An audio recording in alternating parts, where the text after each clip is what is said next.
2024 mal começou e uma coisa já é certa. Esse será um ano histórico em termos eleitorais. Seja em democracia, seja em autocracias com eleições praticamente de fachada, os números impressionam. Ao todo, quase 80 países vão às urnas para eleições das mais diversas. A exemplo do Brasil, que terá eleições municipais. Mas o nosso foco aqui neste podcast será mesmo nas eleições nacionais e transnacionais, como no caso da União Europeia, com o Parlamento Europeu. Nesse sentido, haverá pleitos em mais de 40 países que abrigam mais de 40% da população mundial. Na prática, são mais de 2 bilhões de eleitores. A título de comparação, isso representa 1/4 da população de todo o mundo. Um balanço prévio das eleições de 2024 e suas possíveis consequências geopolíticas estão em pauta a partir de agora aqui no DW Revista.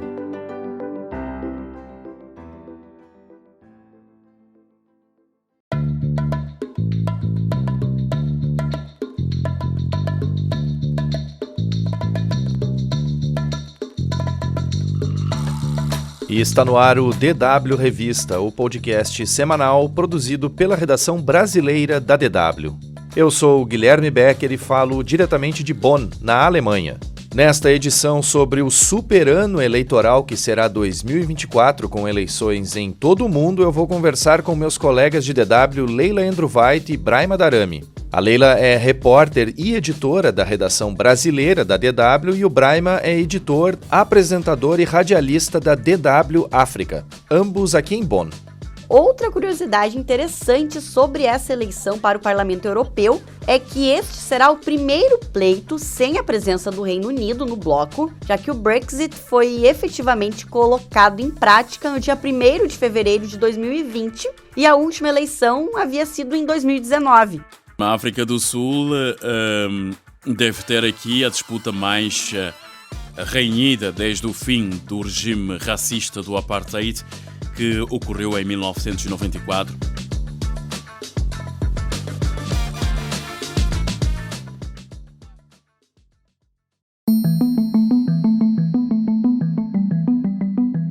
O ano recém começou e ninguém aqui é o mago da bola de cristal para saber o que de fato vai acontecer ao longo de 2024, né? Tem muita água para passar debaixo da ponte, mas uma coisa a gente pode afirmar: haverá, sem dúvidas, uma super maratona eleitoral. E é por isso que neste episódio, eu e a Leila, que somos brasileiros, e o Braima, que é de Guiné-Bissau, na África Ocidental, vamos explicar algumas das principais eleições que vão ocorrer em várias regiões do mundo em 2024. Até porque a supermaratona já está prestes a começar em uma pequena ilha do outro lado do mundo que tem causado um barulho imenso nos últimos anos. E uma instabilidade entre rivais de porte bem maior, digamos assim. Eu estou falando, claro, de Taiwan, que é onde vai ocorrer a primeira eleição encarada como decisiva em 2024. No dia 13 de janeiro, a ilha de 23 milhões de habitantes, que está no centro da crescente rivalidade entre China e Estados Unidos, vai escolher o seu próximo presidente. Bom, daqui a pouco a gente vai falar mais sobre Taiwan, porque agora eu convido a Leila para começar esse episódio a partir do lugar onde a gente está, na Europa. A eleição para o Parlamento Europeu está marcada para ocorrer entre 6 e 9 de junho deste ano e todos os eleitores dos 27 países membros do bloco estão aptos a escolher seus representantes em Bruxelas, a capital da União Europeia. E o Parlamento Europeu, só para esclarecer aqui, é o órgão legislativo da União Europeia e é o único órgão eleito de forma direta, com eurodeputados representando os países do bloco. Junto com o Conselho da União Europeia, o Parlamento Europeu tem poder de aprovar e alterar leis e de decidir sobre o orçamento do bloco. Portanto, é muito relevante. Leila, conta pra gente o que está em jogo nesta eleição para o Parlamento Europeu. Olá, Guilherme. Olá, ouvintes. Prazer estar participando mais uma vez aqui do DW Revista e desta vez falando sobre um tema que é de extrema importância neste ano de 2024, que é a série de eleições que vão ocorrer em todo o mundo. Bom, além disso que você citou, do fato de o Parlamento Europeu ser o único órgão com parlamentares eleitos diretamente pela população, Essa eleição ocorre a cada 5 anos. A última, portanto, foi em 2019, quando os europeus viram uma ascensão de populistas e nacionalistas. E esse é, mais uma vez, um dos desafios dessa eleição. É ver se os políticos populistas de direita e de ultradireita e eurocéticos vão ganhar mais espaço no parlamento, a exemplo do que aconteceu em eleições nacionais recentes, como na Holanda, na Itália, na Suécia e na Finlândia. Um exemplo contrário a isso está na Polônia, onde os populistas perderam espaço na eleição nacional realizada no ano passado. Mas algumas das mais recentes pesquisas de intenções de voto colocam o partido de ultradireita Identidade e Democracia com um possível recorde de 87 cadeiras, ou seja, 14 a mais do que as 73 que esse grupo tem atualmente. O Identidade e Democracia é formado por parlamentares de 9 países, que em sua maioria são membros de partidos conhecidos por alguns conceitos extremistas e xenofóbicos, como o italiano Liga, o alemão AfD e o francês Reagrupamento Nacional. Uma das pautas que pode gerar muitos entraves entre os adversários políticos europeus é justamente o debate e a regulação do Acordo Verde Europeu, ou seja, o plano da União Europeia de se tornar o primeiro continente a atingir até 2050 a chamada neutralidade climática, o que quer dizer zerar o nível de emissões líquidas de carbono. E, para finalizar, outra curiosidade interessante sobre essa eleição para o Parlamento Europeu é que este será o primeiro pleito sem a presença do Reino Unido no bloco, já que o Brexit foi efetivamente colocado em prática no dia 1º de fevereiro de 2020 e a última eleição havia sido em 2019. Bom, além da eleição para o Parlamento Europeu, entre 6 e 9 de junho, tem outros pleitos presidenciais e parlamentares que vão ocorrer no continente tanto antes quanto depois dessa votação. Mas antes de falar da Europa, uma rápida pincelada por Brasil e Alemanha, onde eleições regionais podem sofrer influência nacional e vice-versa. No Brasil, as eleições municipais ocorrem em outubro e costumam ser uma espécie de termômetro devido ao apoio que candidatos costumam ter de figuras proeminentes da política nacional, como, por exemplo, do presidente Lula ou do ex-presidente Bolsonaro, indicando esse ou aquele candidato. Na Alemanha, 3 estados do leste do país vão às urnas em setembro: Brandemburgo, Turíngia e Saxônia. E esses pleitos devem ser encarados como um teste de força para os populistas de ultradireita do partido Alternativa para a Alemanha, ou simplesmente AfD. Isso porque o leste alemão é reduto desse partido. Algumas pesquisas apontam intenções de voto acima dos 30% e uma consequente liderança relativamente folgada sobre os conservadores cristãos da CDU, o partido da ex-chanceler federal Angela Merkel. Bom, mas voltando agora então para os outros países da Europa. Em janeiro, por exemplo, mais precisamente no dia 28, tem a primeira rodada da eleição para presidente na Finlândia. A Lituânia tem eleições parlamentares em maio e a Croácia em setembro. E aí tem mais 4 países europeus que têm eleições nacionais que podem dar rumos bem diferentes tanto na política interna quanto externa. Eu estou falando de Áustria, Bélgica, Portugal e Reino Unido. E só um adendo importante aqui, a Ucrânia também deveria ter eleições durante a primavera deste ano, mas com o país em guerra isso não deve acontecer. Sobre Rússia e Belarus, que também integram a Europa, a gente vai falar mais pra frente porque são casos um pouco distintos em termos democráticos, digamos assim. Então vamos lá. Leila, como é que tá a situação política na Áustria, na Bélgica, em Portugal e no Reino Unido? Bom, vamos por ordem alfabética, começando pela Áustria. A Áustria é mais um caso de ascensão da ultradireita na Europa, mesmo depois que o intitulado Freiheitliche Partei Österreich foi abalado pelo chamado escândalo de Ibiza. Só para relembrar rapidamente aqui, em 2019, o então vice-chanceler austríaco Heinz Christian Strache foi gravado oferecendo favores políticos em troca de contratos comerciais com russos. Bom, mas o fato é que as pesquisas apontam que esse partido tem ao menos 30% das intenções de voto para as eleições que vão ocorrer no segundo semestre. Não se tem a mínima ideia ainda se os conservadores cristãos, os social-democratas ou os verdes terão força para fazer frente à ultradireita. Provavelmente não. E aí tem a questão da formação da coalizão governamental. No caso, como será feita essa coalizão com a ajuda desses partidos? Na Bélgica, que tem atualmente 7 partidos na coalizão governamental, isso mesmo, 7 partidos, a disputa está bem clara entre suas diferentes regiões e línguas. Na Valônia, no sul, onde se fala francês, quem lidera são os socialistas. Em Flandres, no norte, onde se fala flamenco, lideram os independentistas de ultradireita. E na capital, Bruxelas, que é bilíngue, os liberais estão no topo. Em Portugal, a disputa tende a ficar entre os socialistas e os conservadores, que até o momento estão empatados nas pesquisas com 27% dos votos. Mas Portugal também tem um partido de ultradireita, o Chega, que tem avançado e já está com 17% nas pesquisas. No Reino Unido, a expectativa é de que chegue ao fim o reinado de 13 anos do Partido Conservador do atual primeiro-ministro Rishi Sunak.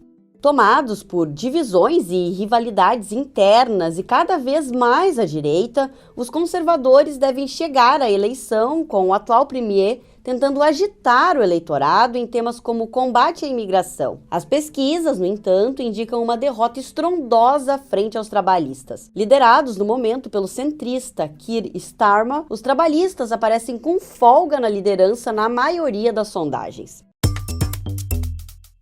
Da Europa, a gente viaja agora para as Américas, onde ocorre a mais esperada eleição do ano, né? Que é a dos Estados Unidos. Na América Central, além da República Dominicana, o Panamá também terá eleições. Em El Salvador, Nayib Bukele, atual presidente, né, que combateu o crime organizado com mão de ferro em seu governo e se tornou um dos líderes mais populares do mundo, tentará a reeleição. Aí na América do Sul tem o Uruguai, onde a coalizão de esquerda Frente Ampla tenta bater a coligação apoiada pelo atual presidente de centro-direita, Luiz Alberto Lacalle Pou, que não pode concorrer à reeleição. E tem ainda outro importante país da América Latina que pode eleger pela primeira vez uma mulher para presidente, o México. Com o atual presidente Andrés Manuel López Obrador impedido de concorrer a um novo mandato, a tendência é que seus altos índices de popularidade sejam transferidos para a candidata governista Claudia Sheinbaum, do partido Regeneração Nacional. Claudia Sheinbaum tem 61 anos, foi prefeita da Cidade do México e tem 45% das intenções de voto. Quase 20 pontos a mais do que a senadora de direita Xochitl Gálvez, de 60 anos e de origem indígena, que representa a coligação Frente Ampla pelo México. Dito isso, Leila, vamos aos Estados Unidos, então. A disputa deve mesmo ficar novamente entre a moderação centrista de Joe Biden e o nacionalismo de ultradireita de Donald Trump? A tendência é que seja isso mesmo, Guilherme. Mas no momento é bom lembrar que ambos ainda disputam as indicações de seus respectivos partidos. Ou seja, precisam ganhar primeiro as eleições internas dos partidos para daí, então, sim concorrerem. Biden não tem adversários relevantes nesse sentido até agora e tem a indicação praticamente assegurada pelos democratas. Trump também é favorito por ampla margem para conquistar a indicação entre os republicanos, mas há uma série de dúvidas em relação aos seus problemas com a justiça, vários deles ligados à tentativa de golpe de 6 de janeiro de 2021, no ataque ao Capitólio. Isso pode causar problemas para sua candidatura. No caso de Biden, a idade é a que pesa. Na época da eleição, ele vai estar próximo do seu aniversário de 82 anos, o que também levanta dúvidas entre eleitores democratas. E no continente americano tem ainda a Venezuela, que está prevista para ir às urnas para eleger um novo presidente. Situação e oposição fecharam o chamado Acordo de Barbados para terem eleições livres, mas ainda assim há dúvida se o pleito vai mesmo ocorrer normalmente. Isso porque o regime chavista, que está no poder desde 1999 e com Nicolás Maduro na presidência desde 2013, tem dado sinais preocupantes nesse sentido. Se tudo ocorrer normalmente, Maduro deve tentar a reeleição contra Maria Corina Machado, que recebeu 90% dos votos nas primárias da oposição em outubro do ano passado. Mas em julho, antes disso, por exemplo, ela foi impedida pela justiça, que é controlada pelos chavistas, de disputar mandatos pelos próximos 15 anos. Uma tática que já foi utilizada pelos mesmos chavistas em outros pleitos e algo que costuma ocorrer nas autocracias. E falando em eleições complicadas, digamos assim, como é o caso da Venezuela, a gente pode citar outros pleitos como na Rússia, no Irã, em Ruanda e em Belarus. Isso porque essas eleições podem ser consideradas meramente encenações de regimes autocráticos, já que a oposição foi sufocada ou não tem chance de disputar pleitos livres. No caso da Rússia, o presidente Vladimir Putin, no poder desde 1999, mudou a lei em 2020 para poder continuar concorrendo. Ele vai disputar a 5ª eleição presidencial e, conforme as regras atuais, pode ficar no poder até 2030. Guilherme, os observadores não esperam uma eleição livre e justa na Rússia em 2024, ainda mais em um período em que o país trava uma guerra de agressão contra a Ucrânia e a oposição ao governo permanece silenciada, presa ou no exílio. Há pouco mais de 3 meses do pleito, marcado para março deste ano, o regime já barrou diversos candidatos, como o ativista Alexander Navalny, que atualmente está preso, e a jornalista Yekaterina Duntsova, que teve o seu registro negado. Leila, muito obrigado pela tua participação e por todas essas informações compartilhadas nesta edição do DW Revista. Eu que agradeço, Guilherme, e até a próxima. A gente fica aqui na torcida para que tudo ocorra com tranquilidade nesse super ano eleitoral tão importante. Bom, e agora eu chamo o Braima Darame, meu colega de DW, mais precisamente da DW África, para começar contando um pouco sobre a série de eleições que vão ocorrer no continente asiático. Países como Paquistão, Indonésia e Bangladesh, por exemplo, vão envolver centenas de milhões de eleitores. Mas as 2 eleições mais importantes são mesmo Taiwan e Índia. Braima, é possível dizer que a eleição em Taiwan, uma pequena ilha no Mar da China, é ainda mais proeminente do que a do país mais populoso do mundo, a Índia?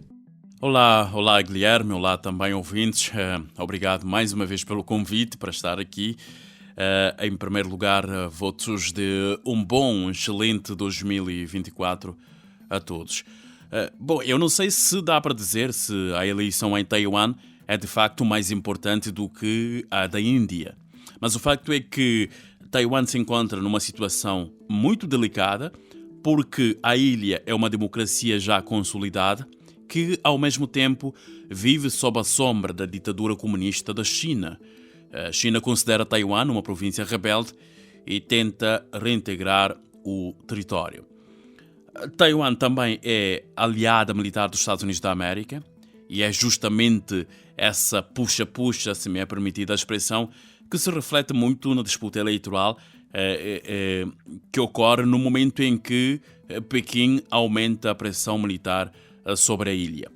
Olhando para os candidatos, de um lado está o primeiro colocado nas pesquisas, o atual vice-presidente do país, Lee Ching-te, do Partido Democrático Progressista, considerado pró-independência e um partido muito próximo dos Estados Unidos da América.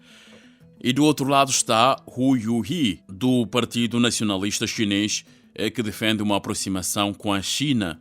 Um candidato muito popular, muito famoso, foi também ex-oficial da polícia, muito conhecido na ilha. E tem ainda um terceiro candidato, o novato Gu Zhengyi, do Partido Popular de Taiwan, que embalou a campanha ao crescer entre os eleitores, digamos, indecisos, com uma proposta de terceira via.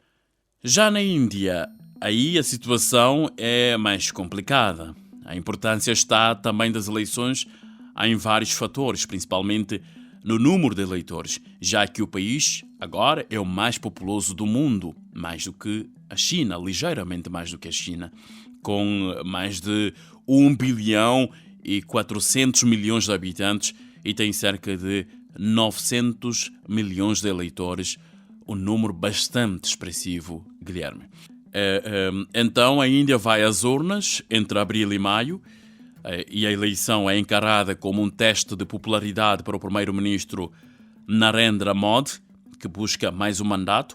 O partido de Modi, que se chama Partido do Povo Indiano, está no poder desde 2014 e mantém a popularidade principalmente entre a maioria indo do país. Para isso, ela agrupa, no fim das contas, 3 pilares: a expansão do Estado de bem-estar social, as obras de infraestrutura e discurso ultranacionalista, além de ter ajudado a projetar ainda mais a Índia geopoliticamente. A voz da Índia, hoje em dia, é muito ouvida no palco internacional.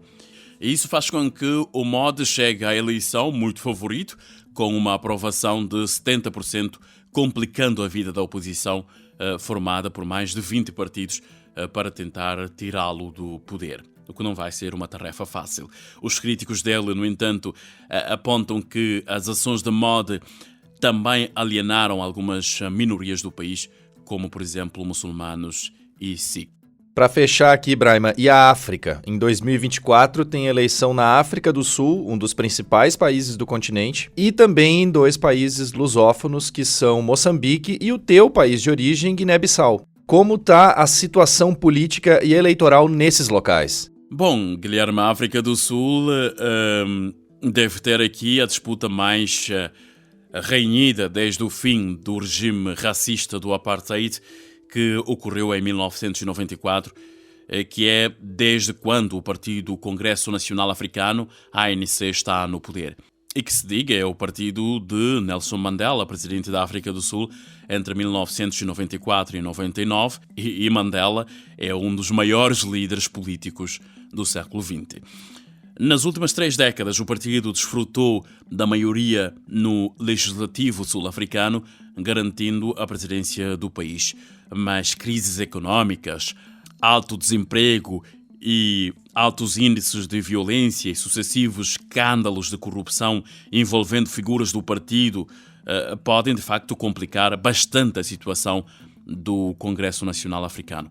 Já houve resultados ruins, muito maus, do partido em eleições regionais e há, por isso, a possibilidade de, pela primeira vez, não superar a marca de 50% dos votos. De qualquer forma, a tendência é que o Congresso Nacional Africano se mantenha como maior partido, só que desta vez talvez tenha de formar um governo de coalizão, de coligação, pela primeira vez em décadas na África do Sul. Mas se me permites, Guilherme, quem também fará parte deste super ano eleitoral é o país vizinho da África do Sul, Moçambique. Moçambique vai a votos 9 de outubro de 2024 para escolher o próximo Presidente da República, Parlamento e lideranças provinciais. Serão eleições cruciais para a afirmação da democracia moçambicana e um teste importante para a estabilidade política e governativa de um país que se confronta com problemas de terrorismo desde 2017 em Cabo Delgado, norte do país. As últimas eleições autárquicas realizadas em outubro de 2023 foram fortemente contestadas pelos partidos da oposição, sociedade civil e alguns observadores. A credibilidade do processo ficou fortemente manchada e custaram muito a popularidade do atual Presidente da República, Jacinto Filipe Nyusi. A eleição do próximo Presidente nas 7ª presidenciais será decisiva para a estabilidade do país, rico em gás natural, já que se adivinha uma corrida eleitoral muito disputada. Só uma última nota para fechar, Guilherme. A Guiné-Bissau, com a dissolução do Parlamento em dezembro último, deverá, segundo a Constituição do país, realizar eleições legislativas dentro de 3 meses, mas ainda o Presidente da República, Umaru Sissoco Embalo, não marcou a data para o escrutínio. Mas tudo indica que o país da África Ocidental, que fala também a língua portuguesa, fará parte deste meio mundo que vai a votos já neste ano de 2024. Muito bem, Braima. Tal qual a Leila, eu gostaria de te agradecer pela participação e por todas essas informações muito pertinentes compartilhadas nesta edição do DW Revista. Muito obrigado. Eu é que agradeço, Guilherme. Um abraço a todos e voltamos quando justificar. Mais uma vez, um bom ano. E aí, gostou desse episódio? Quer sugerir pautas pra gente abordar aqui? Então deixa um comentário nas redes sociais da DW, como no Instagram ou no YouTube. Ou comente no Spotify, onde também tem uma enquete sobre as eleições de 2024.